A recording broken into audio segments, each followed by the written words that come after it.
Dating aktres at TV host na si Miriam Kiambao, na-scam ng sariling kaibigan.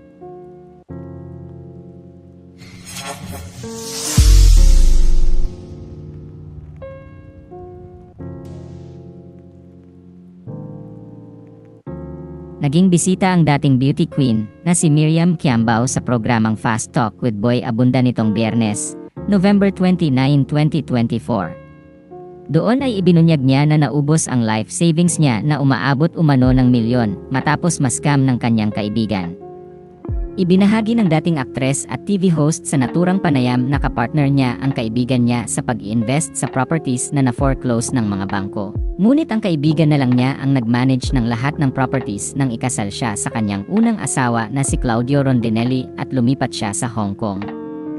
Anya, marami siyang iniimbitahan to co-invest with her. Ang problema, minismanage niya yung funds, walang check and balance. So ngayon lahat ng mga utang sa bangko hindi niya nababayaran tapos naremata lahat ng mga properties. Millions ang ininvest ko doon, life savings. Ayon kay Miriam, nakapag-file na sila ng kaso sa naturang kaibigan na nakakulong na ngayon. Hindi na nagbigay pa ng ibang detalye ang dating beauty queen tungkol dito dahil mahaba at masalimuot daw ang kwento ng kaso.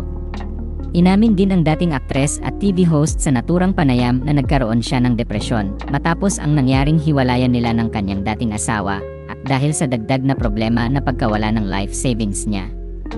Ngunit naging malaking tulong ang paglapit niya noon sa Panginoon para ma-restore ang bawat aspeto ng kanyang buhay. Sa kasalukuyan ay happily married na si Miriam Kiambao kay Eduardo Roberto Jr. at ipinagdiwang nila ang kanilang 10th wedding anniversary kamakailan lang. Ikinasal sina Miriam at RD noong March 2014. Matatanda ang sinabi ng dating beauty queen sa panayam sa kanya nang ay money noong 2015 na siya'y blessed dahil mayroon na siyang partner na tutulong sa kanya sa pag-manage ng finances.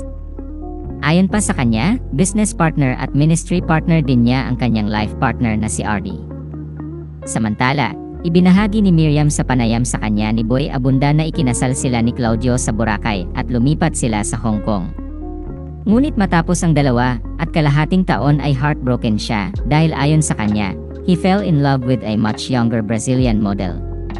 Nang tanungin ni Boy Abunda si Miriam kung ano ang unang reaksyon niya noong araw na na-realize niya na pinagtaksilan siya. Sagot ng dating beauty queen, syempre, galit, betrayal. Parang rejection. Teka, iniwan ko ang lahat para sa'yo tapos ipagpapalit mo ko sa mas bata. Ano nang mabibigay niya sa'yo?